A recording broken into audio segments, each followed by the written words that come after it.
La Comisión Europea acaba de iniciar un proceso de infracción contra Polonia por una polémica reforma judicial impulsada por el gobierno que atenta contra la división de poderes. Vemos un informe y lo analizamos.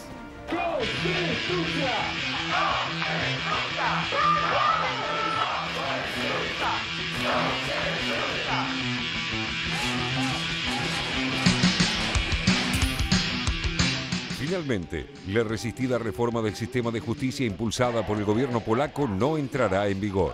El presidente Andrzej Duda confirmó que vetará 2 de las 3 leyes aprobadas por el Parlamento tras las importantes protestas ciudadanas y la preocupación de Unión Europea y Estados Unidos.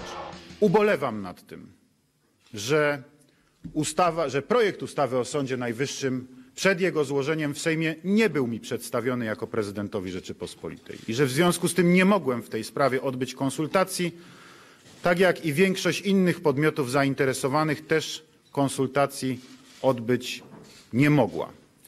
I dlatego, szanowni państwo, decyzja jest następująca. Otóż zdecydowałem o tym, że zwrócę z powrotem do rozpatrzenia Sejmowi, czyli zawetuję ustawę o Sądzie Najwyższym, jak również ustawę o Krajowej Radzie Sądownictwa, albowiem Sejm doprowadził do tego, że są one ze sobą powiązane.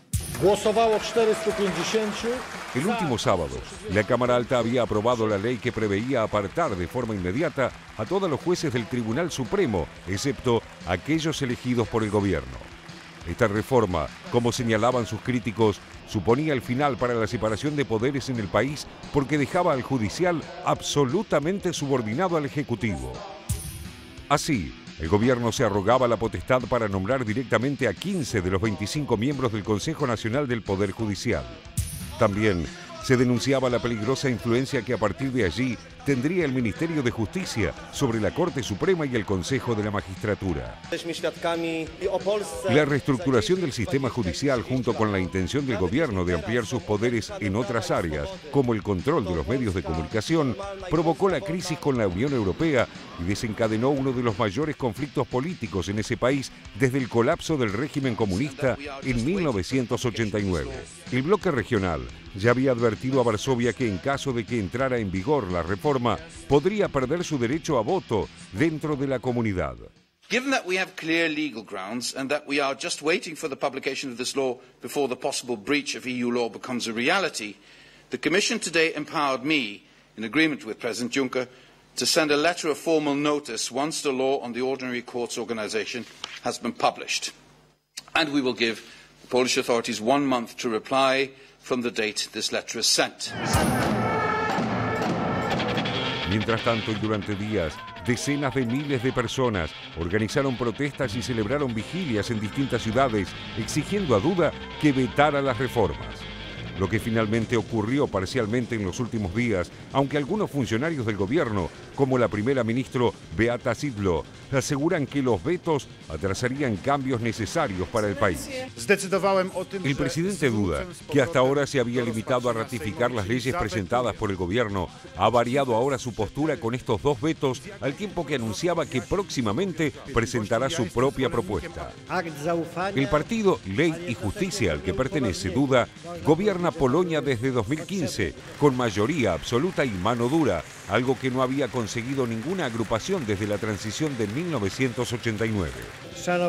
Pero los hechos cotidianos indican que ese poder absoluto no está en manos ni del presidente ni de la primera ministra, sino del diputado Jarosław Kaczyński, hermano gemelo de Lech, quien murió siendo presidente en 2010 en un accidente de aviación. La vida de Jarosław, quien además fue primer ministro entre 2006 y 2007, ha estado siempre conectada con la de su hermano gemelo, tan idénticos uno del otro que hasta para sus más estrechos colaboradores resultaba difícil distinguirlos. Juntos militaron en el sindicato Solidaridad, lucharon contra el comunismo y crearon el partido de derecha Ley y Justicia que hoy gobierna el país.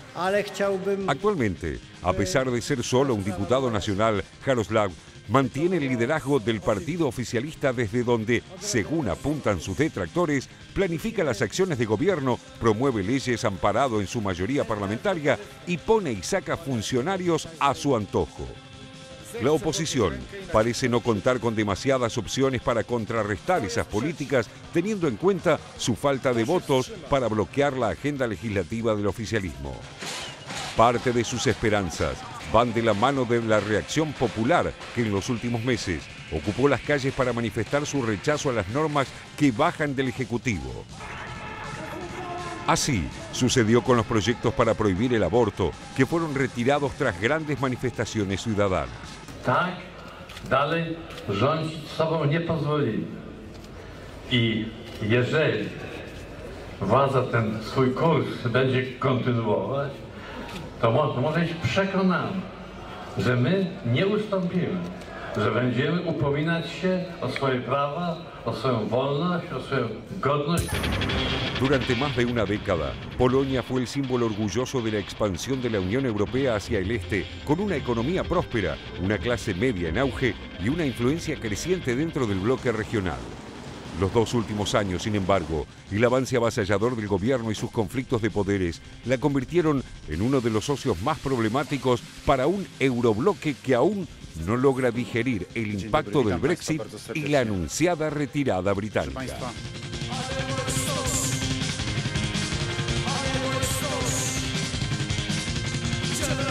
No, pero... Seguimos diciendo qué cosas tendríamos que hablar al aire y no lo haremos. Jorge Elías. Un claro asalto a la separación de poderes es lo que declaró y declamó la oposición frente a estos 3 proyectos, de los cuales el presidente Duda ha vetado 2, al menos 2 partes. Estamos hablando del control del Tribunal Supremo, estamos hablando del Consejo Nacional del Poder Judicial y estamos hablando de los tribunales inferiores. La Unión Europea le dio un plazo, dijo, bueno, en un mes esto tiene que estar resuelto, caso contrario entramos en colisión. Polonia depende de la Unión Europea o forma parte de la Unión Europea desde 2004 y en este contexto es la primera crisis de conflicto de poderes que se da. Se da también por razones políticas. Duda, el presidente, se desmarca de quien tiene el poder real, que es el diputado Kaczynski en Polonia, dentro del partido Ley y Justicia, y se desmarca porque cuando busque la reelección, evidentemente la va a tener que buscar solo y no al amparo del diputado que más predicamento tiene en su partido y también en el Parlamento. Hablábamos de la intensidad de Polonia, de lo complejo que es, y lo que también hay que señalar es cómo se van armando a lo largo del tiempo distintas alianzas, porque lo que estamos viendo, veíamos a Michnik, que en algún momento, lo veíamos recién hablar, a Dan Michnik, al periodista, que en algún momento estuvo cerca justamente, tanto de Wałęsa como de los Kaczynski, cuando estaban en contra de lo que era el comunismo en ese momento, y sin embargo ahora están en veredas completamente diferentes, porque lo que está pesando es el conservadurismo social y religioso, ¿no? Bueno, del partido de Kaczynski. Hay que tener en cuenta que en la última, en 2015, en realidad las fuerzas de centro derecha y conservadoras obtuvieron el 51% de los votos. O sea, la mitad del pueblo polaco estuvo ahí y casi el 37% del partido Ley y Justicia. Es interesante la formación de estos hombres que fueron todopoderosos, que son los gemelos Kaczynski, Lech y Jaroslav, que es quien ha quedado vivo después de ese accidente aéreo que el actual Kaczynski vivo siempre sintió que había una conspiración rusa y que los rusos estuvieron detrás de este accidente y que le mataron al hermano. Bueno, recientemente lo que sí se supo es que por lo menos si no los mataron fueron sumamente desprolijos a la hora de armar los cajones de muertos, claro, y de recoger los restos de los accidentados, ¿no? Estaban equivocados los cajones. No, era un poco más macabro. Bueno. Sí, ok. Entonces, lo que es interesante, la propuesta de este hombre, que fue, él plantea 3 objetivos, Jaroslav Kaczynski, el que está vivo, ¿no? 3 objetivos.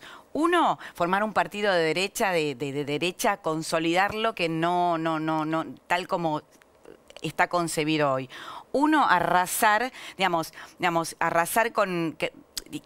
arrasar con lo que fue el poscomunismo, al que él acusaba de muy corrupto, y por otro lado también reconstruir este ideario del socialismo polaco, el socialismo que arroja el final de la izquierda total polaca, y él logra estos objetivos, como vos decís. ¿Cómo se pronuncia Wałęsa en Polonia? Wałęsa. La cuestión religiosa es fundamental para esta gente, fundamental. Polonia es el país más católico de Europa. Es el país más católico, al punto que prácticamente desconocen en este momento al Papa Bergoglio. Bueno, no pero se habla de Bergoglio. ¿Cuál es el problema de Europa? Que son a su vez son los ciudadanos de Europa que más confían en una media en la Unión Europea. El 48% por sobre el 40%, que es la media de la confianza en la Unión Europea. Esto es un problema, porque estos idearios se chocan y, como bien explicaba Jorge, lo que está intimando la Comisión Europea a los polacos a volver al orden jurídico comunitario es importante. ¿Y qué es lo que le están diciendo? Bueno, aplicamos el artículo 7, que es, pensamos en Venezuela, que nada que ver, pero esto es suspender a Polonia de la votación y de los roles, digamos, comunitarios, aplicarle el artículo, tipo de sanción que y volver hay a la bloques, democracia europea. Es el tipo de sanción que hay en los bloques. A mí me parece que falta de independencia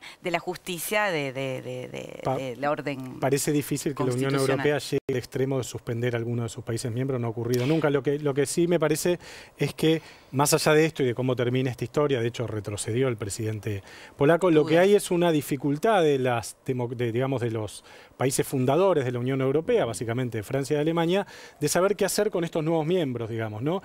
Porque no es solo el caso de Polonia, el caso de Víktor Orbán en Turquía también es un caso. En Hungría, perdón, que dije Turquía. En Hungría también es un caso parecido. El caso del presidente checo, de Miloš Zeman.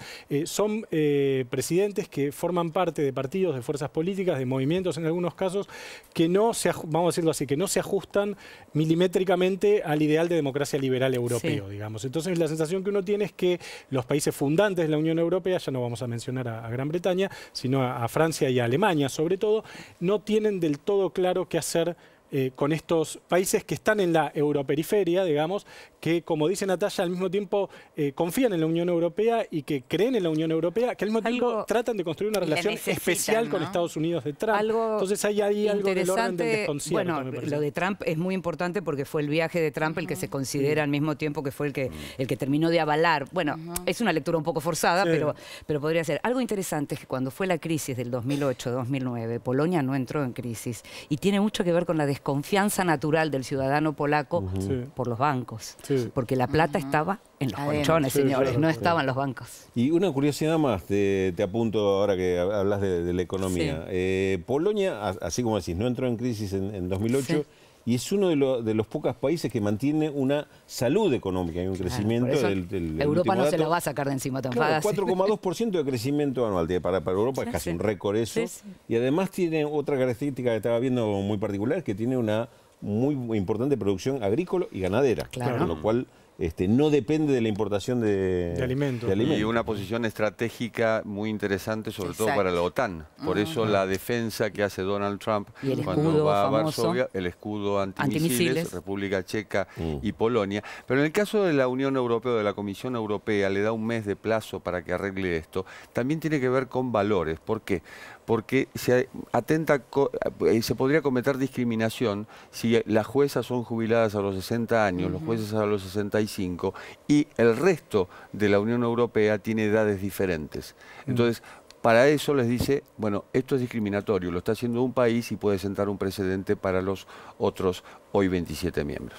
Decíamos que la cuestión religiosa es fundamental y esto es tan así que lo mencionaba el informe en lo que fue recientemente la otra salida fuerte a la calle de las mujeres cuando se quería dar marcha atrás con la ley vigente de despenalización del aborto. Ahí también la religión es muy poderosa. Mencionábamos a los Kaczynski, mencionábamos a Wałęsa. Para los más jóvenes, quién sabe, esto es muy lejano, pero la cuestión religiosa también ahí tuvo que ver con la salida del comunismo, con el Papa Juan Pablo II. Sí, la religión y el anticomunismo son dos de los grandes valores de la Polonia contemporánea. Exactamente, de la Polonia que terminó y que empezó a terminar con el comunismo, porque fue ahí exactamente donde eso se fue. Así es. Es así. Donde empezó a irse. O donde empezó a irse, podríamos decir, exactamente. Bueno, nosotros nos estamos yendo a una nueva pausa, pero estamos hasta las 2 de la tarde.